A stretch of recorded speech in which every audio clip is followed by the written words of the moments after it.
بسم الله الرحمن الرحيم يا أيها الذين آمنوا لا تتبعوا خطوات الشيطان ومن يتبع خطوات الشيطان فإنه يأمر بالفحشاء والمنكر.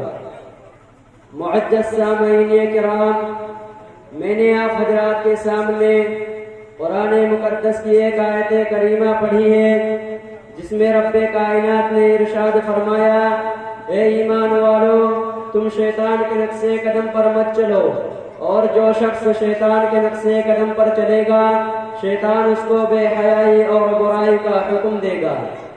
ملت اسلامیہ کے نوجوانوں، آج کی اس مبارک اجلاس میں، آج کی اس مبارک محفل میں میرے تقریر کا موضوع ہے آج کا بگڑا ہوا معاشرہ اور ہماری ذمہ داریاں ہیں.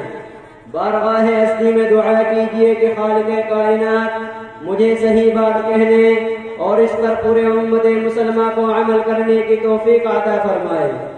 نوجوان دوستو، آج کے اس نازک دور میں ہمارا معاشرہ اور سماج کن کن خرابیوں سے دوچار ہیں، اس کے اسباب و وجوہات کیا ہیں، ان سے مقابلہ اور دفاع کی کیا تدابیریں ہیں، ان کو اس مختصر سے وقت میں بیان کرنا اور ان پر تفصیلی روشنی ڈالنا دشوار ہی نہیں بلکہ ناممکن سا معلوم ہوتا ہے. دوستو، وہ اسباب کی جنہوں نے معاشرے کی بنیاد کو ہلا کر رکھ دیا، امت مسلمہ کے دامن عفت کو تار تار کر دیا، ان میں سے سپلی عمل کرنا اور کرانا، غیر مشروعی طور پر گندے تعویذ بنانا، غیر شرعی کاموں کے لیے منتیں مانگنا، ماں باپ کی نافرمانی کرنا، مردوں کو ٹکنے سے نیچے پیجامہ پہننا، غیر محرم مرد اور عورتوں کا بے محابلہ ملنا اور جلنا، لغو تفریح میں وقت ضائع کرنا، ریڈیو اور ٹیلی ویژن پر فواحشات اور حیاسوز مضامین کا نشر ہونا، ان کا دیکھنا اور سننا، سنیما دیکھنا، جوا کھیلنا، عورتوں کا بے پردہ رہنا اور ننگے سر گھومنا اور پھرنا، گلا بازو اور پیٹ کا کھلا رہنا، باریکی لباس پہننا، شوہر کی امانت میں خیانت کرنا، دفتر میں نامحرموں کے ساتھ کام کرنا، بے پردہ بازاروں میں جانا، نوجوان لڑکوں اور لڑکیوں کا کالج میں مخلوق تعلیم حاصل کرنا، رشوت لینا اور دینا، سود لینا اور دینا، غیبت کرنا یا سننا، تصاویر کا رکھنا یا دیواروں پر لگانا، شوق یا کتا پالنا، تقاریب شادی میں روپیہ پیسہ نمائش کے لیے خرچ کرنا. الغرض بہت ساری خرابیاں ہیں جو ہماری معاشرہ اور سماج میں جاری و ساری ہے. دوستو، بھیانک بیماریاں ہیں جن کا تذکرہ میں نے آپ کے سامنے رفع طول میں نہ جاتے ہوئے بہت شدید فتنوں کی وضاحت کر دینا چاہتا ہوں کہ اولاً اس فتنے کا تذکرہ کیا جائے جس نے شرم و حیا کا جنازہ نکال کر مکاری و عیاری کو عام کر دیا ہے، جسے لوگ سنیما سے یاد کرتے ہیں. دوستو، ایک دور تھا کہ گانا بجانا، ناچنا اور منہ کھول کر گیروں کے سامنے بیٹھنا معیوب شمار ہوتا تھا. اونچے اور بڑے درجے کے لوگ تو درکنار، کم درجے کے لوگ بھی اسے بے حیائی اور برا فیل یقین کرتے تھے. کیا کسی کی شرم و غیرت اس بات کو گوارا کر سکتا ہے کہ اس کی بہو بیٹی غیروں کے سامنے ناچے اور گائے؟ کیا یہ ممکن تھا کہ ناچ گانوں کی محفلوں میں اپنی عورتوں کو بے پردہ بٹھا دیا جائے؟ ہرگز نہیں. لیکن افسوس، سدا افسوس کہ آج ہر شہر میں ایک نہیں کئی سنیما ہے جہاں مرد اور عورت کے گول نظر آتے ہیں.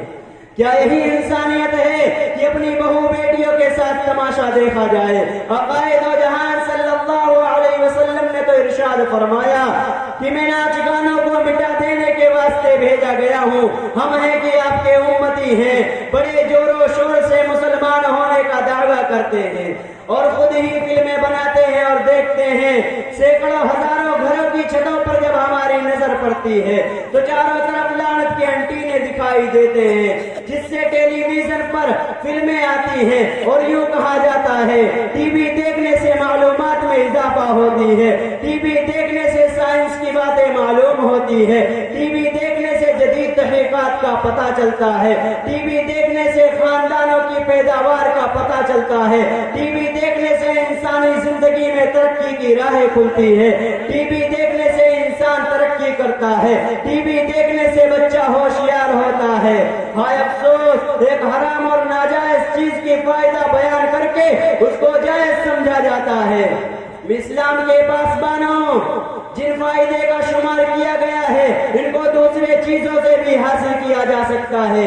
اخبار اور رسالت اور ریڈیو کے ذریعہ بھی یہ سب باتیں معلوم ہو سکتی ہیں۔ یاد رکھیں، ٹیلی ویژن وہ خطرناک شے ہے جس کے ذریعہ مرد، عورت، بچے اور بوڑھوں کے اخلاق خراب ہوتے ہیں، بے حیائی کیسے غالب ہوتی ہے، معاشرہ کس قدر تباہ و برباد ہوتا ہے، خاندان کے تمام افراد، ماں باپ اور سبھی اولاد بے حیائی کا معنی کرتے ہیں، ایک دوسرے کو مارنے اور قتل کرنے کا بھی واقعہ پیش آتا ہے۔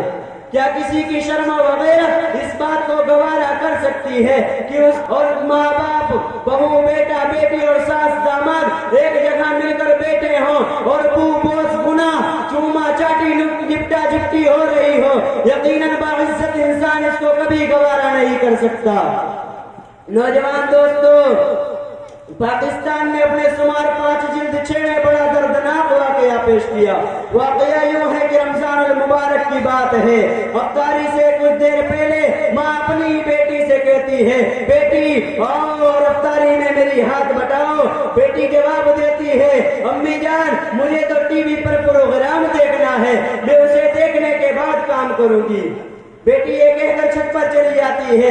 کمرے میں ٹی وی رکھا ہوتا ہے۔ بیٹی ماں کے ڈر سے دروازہ بند کر لیتی ہے۔ ماں بیٹی کو آواز پر آواز لگاتی مگر وہ ایک نہیں سنتی۔ کافی وقت گزر جاتا ہے، گھر میں سب مرد بھی آ جاتے ہیں اور افطاری سے بھی فارغ ہو جاتے ہیں، لیکن وہ لڑکی کمرے سے باہر نہیں نکلتی۔ ماں دروازہ کھٹکھٹاتی ہے، اندر سے کوئی جواب نہیں آتا۔ ماں کا دل ڈر جاتا ہے۔ ماں اس کے باپ اور بھائیوں کو بلواتی ہے، سبھی حاضر ہوتے ہیں اور دروازے کو توڑتے ہیں، کمرے کے اندر داخل ہوتے ہیں تو دیکھتے ہیں کہ لڑکی مر چکی ہوتی ہے اور زمین پر پڑی ہوتی ہے۔ لوگ اسے اٹھا اٹھا کر تک جاتے ہیں مگر وہ لڑکی نہیں اٹھتی۔ کسی کے ذہن میں ایک بات آتی ہے کہ ٹی وی کو اٹھایا جائے۔ ٹی وی کو اٹھایا جاتا ہے تو لڑکی بھی اٹھ جاتی ہے، ورنہ اس کو کوئی اٹھا نہیں سکتا تھا۔ ٹی وی کو اٹھا کر نیچے لایا جاتا ہے، اس کو غسل دیا جاتا ہے اور کفن پہنایا جاتا ہے، اس کے بعد میں چارپائی پر لٹایا جاتا ہے مگر وہ چارپائی نہیں اٹھتی۔ پھر وہی برا کار لائی جاتی ہے، ٹی وی کو اٹھا کر قبرستان لے جاتے ہیں اور لڑکی کو دفن کیا جاتا ہے۔ ٹی وی گھر لانا چاہتے ہیں، جو ہی ٹی وی اٹھاتے ہیں لڑکی قبر سے باہر آ پڑتی ہے۔ لڑکی کو پھر دفن کیا جاتا ہے اور ٹی وی گھر لانا چاہتے ہیں، جو ہی ٹی وی اٹھاتے ہیں میت دوبارہ قبر سے باہر آ پڑتی ہے۔ اب تو سب حیران اور پریشانی کا عالم ہے، ہر تدبیر ناکام ہے، آخرکار ٹی وی سمیت لڑکی کو دفن کیا جاتا ہے۔ دوستو، اپنی اپنی جگروں پر ہاتھ رکھ کر فیصلہ کر لو کہ اس لڑکی کا انجام کیا ہوا ہوگا۔ ایک نہیں متعدد واقعہ اس طرح کا رونما ہو چکے ہوئے ہیں۔ واقعہ ہمیں یہ بتا دینا چاہتا ہے کہ ٹی وی انسانیت کی دشمن ہے، ٹی وی فحاشی و حیرانیت ہے، ٹی وی تباہی و بربادی ہے، ٹی وی سے عیاری و مکاری پھیلتی ہے، ٹی وی سے زناکاری و بدکاری عام ہوتی ہے، ٹی وی سے معصیت و نافرمانی کا باب کھلتا ہے، ٹی وی سے دنیا اور آخرت دونوں تباہ و برباد ہوتی ہے، ٹی وی سے خدا اور اس کا رسول دونوں ناراض ہوتے ہیں۔ میں اپنی بات یہیں سے ختم کر رہا ہوں۔ اللہ تعالی ہم سب کو کہنے اور سننے سے زیادہ عمل کی توفیق عطا فرمائے۔ برباد گلستہ کرنے کو ایک ہی الو کافی ہے، برباد گلستہ کرنے کو ایک ہی الو کافی ہے، ہر شاخ پہ بیٹھا الو ہے، انجام گلستہ کیا ہوگا؟ وآخر دعوانا الحمدللہ رب العالمین۔